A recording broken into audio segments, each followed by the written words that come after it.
तो ये सब लोग लिखा हुआ पढ़ रहे हैं ना? क्या लिखा हुआ है? विद्यार्थी के 5 लक्षण। हाँ पढ़ो, क्या है? अनंता पढ़ो।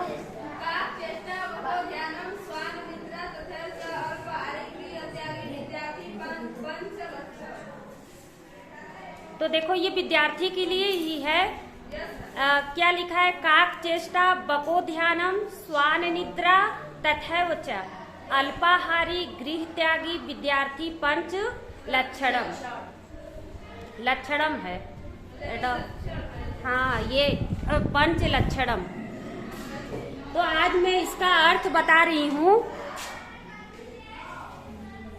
आज मैं इसका अर्थ बता रही हूँ कि ये विद्यार्थी के 5 लक्षण क्यों बताए गए हैं।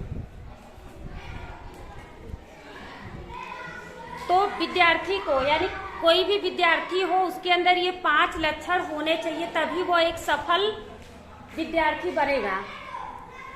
जिसमें है देखो काक चेष्टा, यानी कौवे, काक माने कौवा, कौवे की तरह चेष्टा होनी चाहिए, यानी चालाकी, कौवे की तरह चालाकी।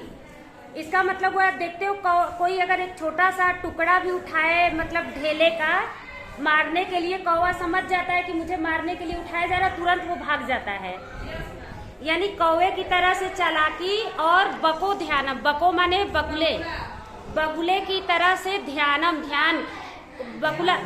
बगुला को देखा होगा, सब लोग ने देखा है कि वो एकदम चुपचाप एक पैर पर खड़ा रहता है मछली पकड़ने के लिए, और मछली को पता भी नहीं चल पाता है कि ऊपर कुछ है, क्योंकि वो हिलता डुलता नहीं है। जो ही मछली आती है वो तुरंत एक झटके से मछली को पकड़ लेता है।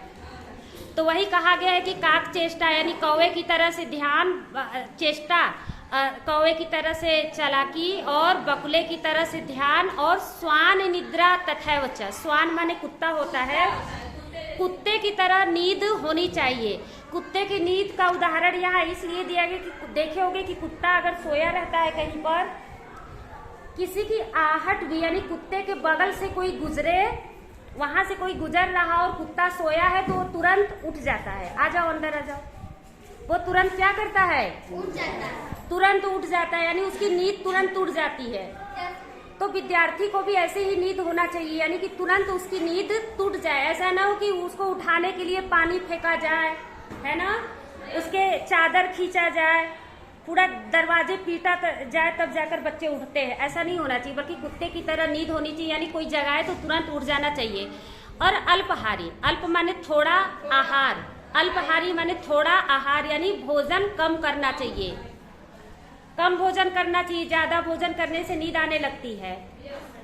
और उसके बाद गृह त्यागी, गृह माने घर को, त्यागी माने त्याग देना चाहिए, घर को त्याग देना चाहिए। इसका मतलब ये नहीं है कि सन्यासी बन जाओ।